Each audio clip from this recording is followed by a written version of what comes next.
సాయిబాబా దేవుడు ఎలా అయ్యాడు? ఆయన మనలాగే మనిషే కదా, మనలాగనే ఆహారం తిన్నాడు, మనలాగనే మసలుకున్నాడు, మనలాగనే మాట్లాడుకున్నాడు. ఈ మధ్యకాలంలో కొంతమంది అసలు సాయిబాబా దేవుడే కాదు, సాయిబాబా ఆ మతం ఈ మతం అని ప్రచారాలు చేస్తున్నారు కదా. మిమ్మల్ని నేను అడిగాను అనుకోండి, ఆ ప్రశ్న నేనే అడిగాను మిమ్మల్ని, ఏమంటే సాయిబాబా దేవుడు ఎలా అయ్యాడండి అని అంటే అది మీరు చెప్పగలగాలి. అలా చెప్పగలిగినప్పుడు మాత్రమే మనకు ఆ గురువు మీద విశ్వాసం ఉన్నట్టు, విశ్వాసం బలపడుతుంది. భగవంతుడికి 3 లక్షణాలు ఉన్నాయండి. ఆ 3 లక్షణాలు బాబాలో ఉన్నాయి కాబట్టి మేము బాబాని దేవుడు అంటున్నాం. ఆ 3 లక్షణాలు బాబాలోనే కాదు, మీలో ఉన్నా మిమ్మల్ని దేవుడు అంటాం, ఎవరిలో ఉన్నా వాళ్ళని దేవుడు అంటారు. శాస్త్రం చెప్తుంది, నేను కాదు. కాబట్టి ఏంటి ఆ 3 లక్షణాలు? సింపుల్గా చెప్తాం, టాపిక్ అది కాదు కాబట్టి. ఆ సింపుల్ ఏంటంటే బాబా వారు సర్వజ్ఞుడు. మీరు సచ్చరిత్ర చదవండి. మన మనసులో ఏదైతే ఉంటుందో ఆ మనసులో ఉన్న ప్రతిదీ ఆయన కనుక్కుంటాడా లేదా కనుక్కుంటాడు. భక్తుడు వెళ్ళి నిలబడుకుంటాడు, ఆ భక్తుడు మనసులో ఏదైతే అనుకుంటే బాబా వారు చెప్పేస్తూ ఉంటారు. అంటే సర్వజ్ఞుడు. ఎక్కడ ఏం జరుగుతున్నా నీ మనసులో ఉన్నదైనా సరే తెలిసిపోతుంది. నిజమా కాదా? ఉదాహరణకి పండరీపురంలో కొలిమిలో పడబోయేటువంటి బాలుణ్ణి కాపాడా లేదా? మరి ఆ బాలుడు తండ్రి కానీ తల్లి కానీ బాబా వారికి చెప్పారా కాపాడమని? ఈయన దుని దగ్గర ఉన్నారు, అక్కడ కొలిమిలో పడబోయాడు బాలుడు, వెంటనే దునిలో చేయి పెట్టి కాపాడాడు కదా. అంటే అర్థమేంటి? బాబాని ఎవరు అడగాల్సిన అవసరం లేదు. నీకు ఆపద ఉందని తెలిస్తే కనుక, నీ కుటుంబంలో ఆపద ఉంటే నువ్వు అడక్కపోయినా నీ హృదయంలో ఏదైతే వేదన ఉంటుందో ఆ వేదనని తెలుసుకోగలిగిన వాడు ఎవరంటే షిరిడి సాయినాథుడు. ఎలా సాధ్యం అంటే ఆయన సర్వజ్ఞుడు కాబట్టి, ఆయనకి సకలం తెలుసు కాబట్టి. అందువల్లనే సాయి తత్వం తెలిసినటువంటి సాయి భక్తులు ఎవరూ కూడా బాబా వారి దగ్గరికి వెళ్ళి కోరికలు విన్నవించుకోరు. బాబా ఇది చెయ్యయ్యా అది చెయ్యయ్యా అనరు. ఎందుకు అనరు అంటే నీ హృదయంలో ఎప్పుడైతే ఆ సంకల్పం కలిగిందో ఆ క్షణమే ఆయనకి చేరిపోయింది. నువ్వు ఆయన దగ్గరికి వెళ్ళి నిలబడాల్సిన పనే లేదు. నువ్వు ఇంట్లో కూర్చున్నా సరే నీ లోపల ఒక వేదన వచ్చిందంటే కన్నా, ఒక బాధ కలిగిందంటే ఆ బాధ ఆయనకి క్షణంలో చేరిపోయింది. ఎందుకు అంటే ఆయన నీ హృదయంలో ఉండేవాడు కాబట్టి, నీ హృదయంలో ఉన్నాడు కాబట్టి. కాబట్టి మన హృదయంలో ఉన్న సాయిబాబా దగ్గరికి వెళ్ళి మీరు ప్రత్యేకంగా ఏం కోరుకోవాలి? ఏం కోరుకోవాల్సిన అవసరం లేదు. అలా నిలబడితే చాలంతే, నిలబడకపోయినా పర్లేదు. నీ మనసులో సంకల్పం వస్తే ఆయన తెలిసిపోతుంది. కాబట్టి సర్వజ్ఞుడు కాబట్టి అలా తెలుసుకోగలుగుతున్నాడు, లేదంటే తెలుసుకునే అవకాశం లేదు. ఉదాహరణకి మీ మనసులో ఏముందో నేను తెలుసుకోగలనా? నా మనసులో ఏముందో మీరు తెలుసుకోగలరా? మీ వల్ల కాదు, మా వల్ల కాదు. సర్వజ్ఞుడు కాబట్టి ఆయన వల్ల అయ్యింది. సర్వజ్ఞత్వం ఉన్నవాడు భగవంతుడే, ఇంకొకరు కాదు. ఎందుకంటే సాధారణమైన వాళ్ళు ఎదుటి వ్యక్తిలో ఉన్న విషయాలు కానీ తెలుసుకునే అవకాశమే లేదు, ఒకటి. రెండోది సర్వవ్యాపకత్వం. ఆయన అన్ని చోట్ల ఉంటాడని నిరూపించాడు అనేక సందర్భంలో. షిరిడీకి ఒక కుటుంబం వెళ్తే ఆ షిరిడీకి వెళ్ళినటువంటి కుటుంబం, మీరు సచరిత్ర చదువుంటే కనుక ఇవన్నీ మీకు గుర్తొస్తాయి. ఆ షిరిడీకి వెళ్ళినటువంటి కుటుంబం బాబాకి నైవేద్యం పెట్టమని ఇంట్లో తండ్రిని పురమాయించి వెళ్తే ఆ తండ్రి నైవేద్యం పెట్టడం మర్చిపోతే బాబావారు షిరిడీలో ఏమంటాడు? అమ్మా ఆకలి వేసి ఏదైనా తిందామని మీ ఇంటికి వెళ్ళాను, తలుపు వేసుంది, ఏదోలాగా మీ ఇంటిలో ప్రవేశించాను, కానీ అక్కడ తినడానికి ఏమీ లేదమ్మా అని అంటాడు. మరి బాబావారు ఎక్కడున్నారు? ఇప్పుడు షిరిడీలో ఉన్నారు. మరి షిరిడీలో ఉన్న బాబావారు ఇంకెక్కడో దూరంగా ఉన్న ఇంట్లోకి ఎలా వెళ్ళారు? ఎలా వెళ్ళగలిగారంటే ఆయన సర్వవ్యాపకుడు కాబట్టి, ఎక్కడైనా ఉండగలిగిన వాడు కాబట్టి. అర్థమైంది కదా?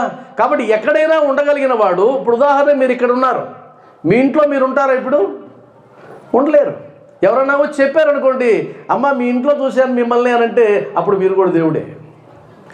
అదేంటంటే నేను గుడికి వెళ్ళాను, బాబా గుడికి అంటే, లేదు మీరు మీ ఇంట్లో చూశాను, నేను మాట్లాడాను మీతో అంటే ఖచ్చితంగా మీరు కూడా దైవాంశ సంభూతులు అయిపోతారు. కానీ అలా ఉండే అవకాశం లేదు.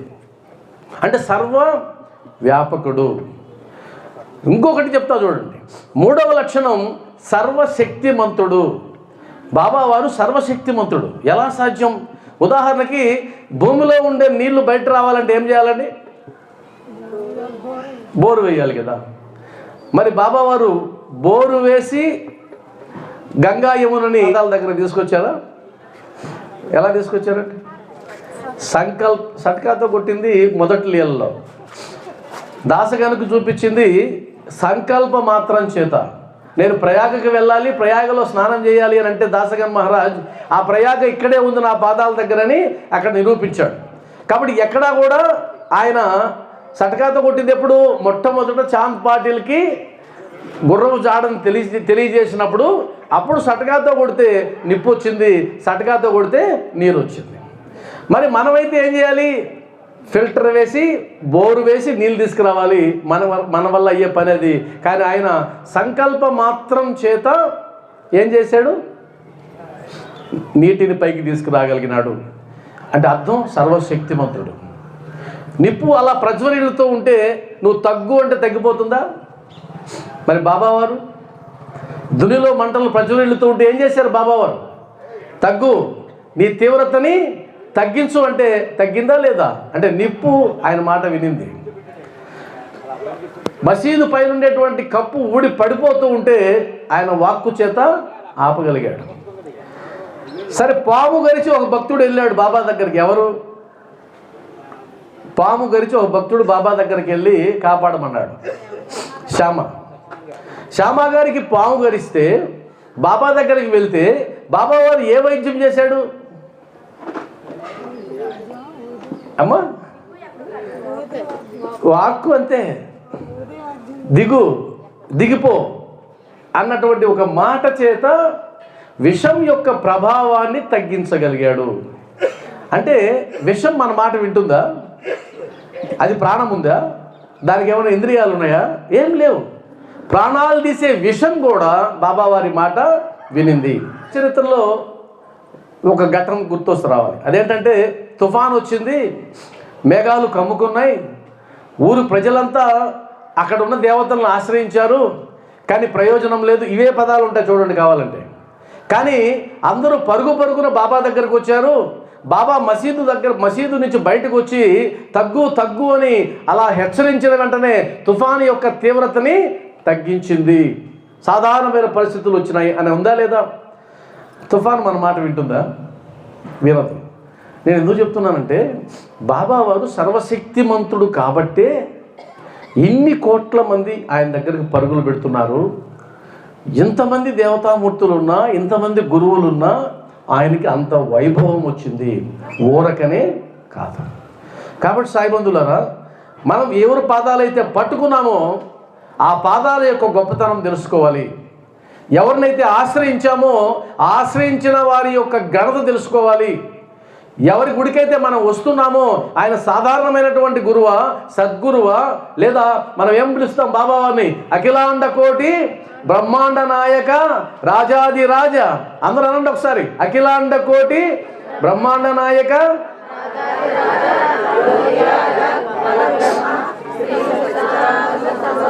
అంటాం కదా. మరి ఇంత పొడుగ్గా అంటున్నాం కదా మనం. అఖిలాండ కోటి బ్రహ్మాండ నాయకుడు, రాజాదిరాజు, యోగిరాజు, పరబ్రహ్మ, సచ్చిదానంద, సాయినాథ్ మహారాజ్ అంటున్నావు కదా. మరి ఆ మాట అనడంలో నీ ఉద్దేశం ఏంటి? ఆ మాటను ఎందుకు అంటున్నావు? ఆ మాటలకు తగినటువంటి శక్తి బాబాలో ఉందా లేదా అని తెలుసుకుంటేనే ఆయన మీద ప్రేమ పొంగి పొరలిపోతుంది. అవునా కదా? మీరు ఎవరి దగ్గరికైనా వెళ్ళి, ఏమండి మా అమ్మ అంటే చాలా ఇష్టం అండి నాకు అని అన్నారు. ఆయన అన్నాడు, ఎందుకు ఇష్టం అని అంటే, అదేంటండి అమ్మ ఎందుకు ఇష్టం ఏంటి? నాకు ప్రాణం మా అమ్మ అన్నాడు. నీకేంటండి అందరికీ ప్రాణమే అమ్మ అంటే, నీకు ఒక్కడికేనా అన్నప్పుడు, లేదండి మా అమ్మ ప్రత్యేకం. మా అమ్మ గొప్పతనం ఏంటో తెలుసా? మా అమ్మ నాకు ఎంత సేవ చేసిందో తెలుసా? మా అమ్మ ఎన్ని పరిస్థితుల్లో నాతో ఉన్నదో తెలుసా? ఇవంతా చెప్పినప్పుడు మీ అమ్మ గురించిన యొక్క ఆ ఘనత పెరిగే కొంది ఎదుటి వ్యక్తికి ఏమవుతుంది? ఓహో చాలా గొప్పదయ్యా మీ అమ్మ అంటారా లేదా? కాబట్టి సచ్చరిత్రలో మీరు చదివినట్లయితే కనుక బాబావారి గొప్పతనం ఎంతో ఉంది. ఆ బాబావారి గొప్పతనం తెలుసుకునే కొద్దీ, ఆయన యొక్క ప్రభ తెలిసే కొద్దీ నీకు ఆయన మీద ఉండేటువంటి ప్రేమ విపరీతంగా పెరిగిపోతుంది. అందువల్ల సచ్చరిత్ర చదవగలిగిన శక్తి ఉండేవాళ్ళు మీరు బాగా గమనించండి. సాయి భక్తుల్లో కొంతమంది ఉంటారు, వారు చదవరు, పుస్తకం ఉంటుంది తీరు. మీరు చాలామంది ఉన్నారు. ఉదాహరణకి ఇక్కడ మీరు కూర్చున్నారు అనుకోండి, నన్ను తప్పుగా అర్థం చేసుకోకపోతే మీరు కనుక, చాలామందికి నేను చెప్పే కథలు తెలుసుండవు.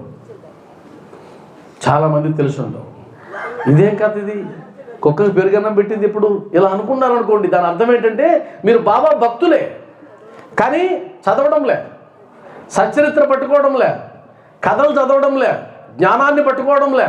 నేను ఒకటే చెప్తున్నా, సద్గురువును ఆశ్రయించినప్పుడు మీరు జ్ఞానాన్ని పట్టుకోవాల్సిందే, ఆ జ్ఞానామృతాన్ని గ్రోలవలసిందే.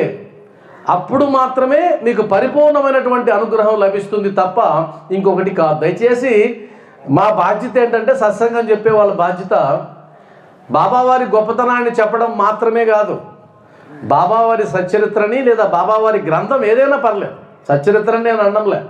మీరు ఏ గ్రంథం మీ చేతికి వస్తే ఆ గ్రంథాన్ని చదవండి, పారాయణ చేయండి, అధ్యయనం చేయండి. అప్పుడు మీకు బాబావారి ప్రభ ఏంటో తెలుస్తుంది. ఇక్కడ వరకు నేను చెప్పింది ఎంతవరకు అర్థమైందమ్మా? అర్థమైందా? అర్థమైతే చప్పట్ల ద్వారా తెలియజేయండి. సంతోషం. ఓం శ్రీ సచ్చిదానంద సమర్థ సద్గురు సాయినాథ్ మహారాజ్కి, సాయినాథ్ మహారాజ్కి.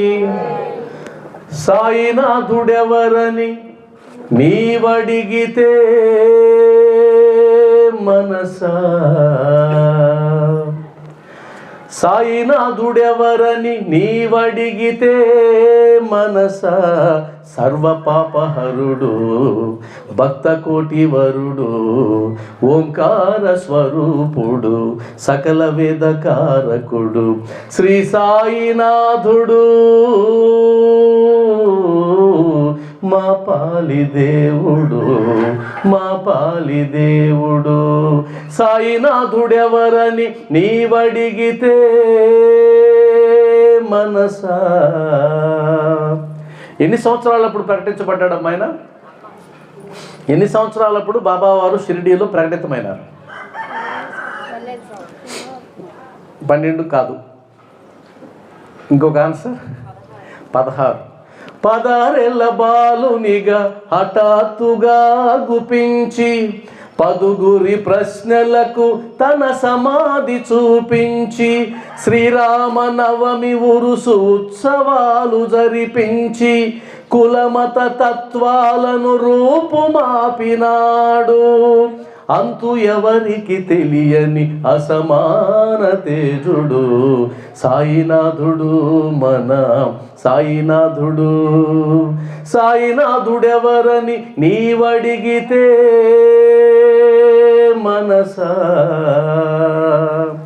కృష్ణుడు ఒక మాట అన్నాడు, పత్రం పుష్పం ఫలం తోయం. గుర్తొచ్చిందా అది?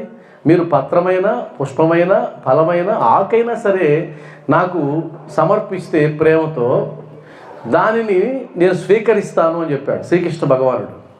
కానీ సాయి భగవానుడు ఏం చెప్పాడో తెలుసా? ఆయనేమో స్వీకరిస్తే ప్రేమతో సమర్పిస్తే స్వీకరిస్తానన్నాడు. ఈయనేమన్నాడో తెలుసా? మీరు సమర్పిస్తానని మనసులో అనుకుంటే చాలు, నేను స్వీకరిస్తానన్నాడు. ఎన్ని ఎగ్జాంపుల్స్ ఉన్నాయి సచ్చరిత్రలో. ఒక ఆమె వంకాయలు పంపించింది, ఒక వంకాయతో వేపుడు కూర, ఇంకొక వంకాయతో పెరుగు పచ్చడి చేయాలనుకుంది కదా. మరి ఒకటేమో సమర్పించింది, ఇంకొకటి సమర్పించలా. బాబావారు ఊరుకున్నాడా? అడిగి మరీ తీసుకున్నాడు. ఇంకొక ఆమె పేడా పంపించింది, ఆ తీసుకెళ్ళిన వ్యక్తి మర్చిపోయాడు. బాబావారు ఊరుకున్నాడా? అడిగి మరీ తెప్పించుకున్నాడు. అంటే అర్థం ఏంటి? శ్రీకృష్ణ భగవానుడికి ఎక్స్టెన్షన్ రూపమే షిరిడి సాయినాథుడు. నేను వ్యక్తిగతంగా నమ్ముతాను. సాయిబాబా ఎవరో కాదు, ఆ శ్రీకృష్ణుడు, ఆ శ్రీరాముడికి ఎక్స్టెన్షన్ రూపం.